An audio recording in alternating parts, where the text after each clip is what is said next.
we had finished building the house and found we could go out in the evenings a little bit. So the first time we went to the Civic Club was a talk by Charles Nicholas, who was Jim Nicholas's father.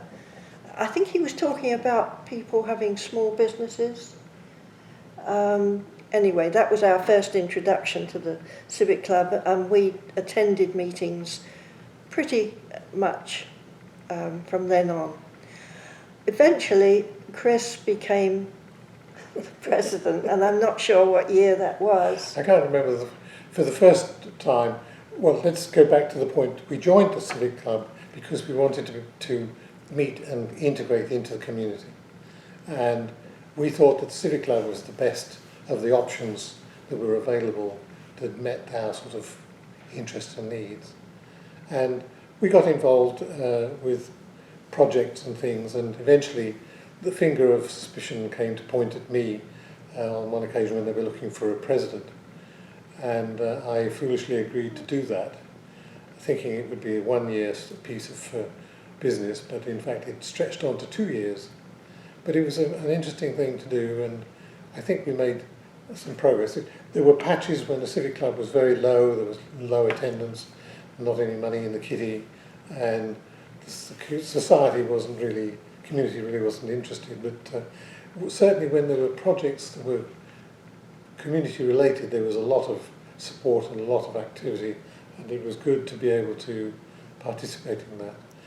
One of the activities is the sand spare, and it was just a little one-sheet thing at that time, and a member of the Civic Club called Buck Howland became the editor, and I couldn't stand his lack of typing skills and placement, so I offered to help him.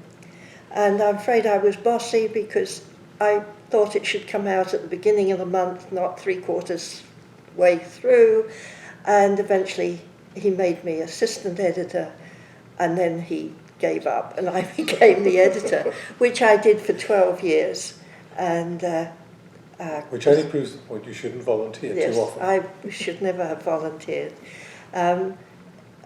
Lauren Dean took over from me, and she didn't do it for very long. And her father was dying at that time, so she often had to make trips. So I ended up still doing it quite a few months until Susan took over, and Susan Breslin is the best editor we've ever had. We've actually got a very early copy of the Sandspur that was published in the Sandspur, 1950-something, 53 I think it was. And the interesting and amusing thing about it is it's talking about, in that, 78 is it? Anyway, it talks about all the same things: dogs on the beach, trash on the street, people abusing other people's yards when they come to visit the island. But I think there's another amusing thing that I remember about the Sandspur, is that at that time when we started, we had to go to City Hall. We got permission from the administrator to go into the City Hall to copy, to make the editions. And it often turned out that we were there at, say, 7 o'clock at night and going on till 10, making copies. And as the editions got bigger and double-sided, we had to fold them. And then take them to the post office. And take them the city allowed us to use their copier until they decided it was tearing up the copier and that we should get it printed, which is why the city gives us a smallish contribution toward the printing costs. It's not the only reason that the city supports us. The Sandspur is the only vehicle, was the only vehicle at that time, that the city could put out wide announcements to the community.